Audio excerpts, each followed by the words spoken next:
Budget 2024 हमें यानी कि मिडिल क्लास को कितना कुछ देगा ये तो पता नहीं, पर लेने बहुत कुछ वाला है। कैसे तो मैं समझाता हूँ। हमारे देश में 1.6% लोग हैं जो कि सरकार को इनकम टैक्स पे करते हैं। बाकी सब लोग इनडायरेक्ट रूप से सरकार को किसी न किसी रूप में टैक्स पे कर रहे हैं। जीएसटी जो कि हमारी रोज़मर्रा की हर चीज़ पर लगता है। हमारी निर्मला दाई ने बजट 2024 में कुछ टैक्सेस को और इन्वॉल्व कर दिया, जैसे कि अब आप जो प्रॉपर्टी किराए पर देंगे उसके प्रॉफिट में से भी आपको टैक्स पे करना पड़ेगा। इतना ही नहीं, गवर्नमेंट ने तो अंबानी जी की स्ट्रेटजी को भी यूज़ किया। पहले लोगों से कहा कि बैंक में ब्याज कम आता है, अपना पैसा मार्केट में लगाओ, ज़्यादा रिटर्न्स आएंगे। और जैसे ही प्रॉफिट होने लगा उस पर भी टैक्स को बढ़ा दिया। अब आप इंसान करे तो करे क्या, सोचता है कि म्यूचुअल फंड्स में पैसा लगा दूँ, तो वहाँ भी गवर्नमेंट की नज़र से नहीं बच सका, उस पर भी टैक्स।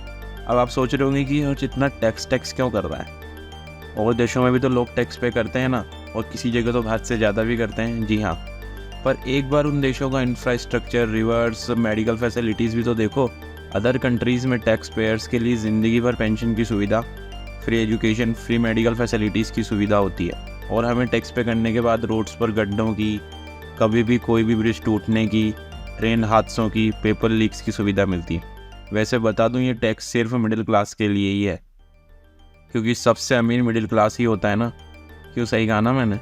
सरकार को तो ऐसा ही लगता है। बाय द वे, अगली बार जब भी कोई नेता आपके पास वोट मांगने आए और कहे कि ये सड़क हमने बनवाई है, हमें ही वोट करें, तो ध्यान रखें कि सड़क में लगा हुआ एक एक पैसा जनता का है, नेता तो सिर्फ उसको बनवाने का माध्यम है। बाकी आप समझदार हैं, आपको क्या लगता है, इतना टैक्स वर्थ इट है या नहीं? कमेंट्स में जरूर बताइएगा। जय हिंद, जय भारत।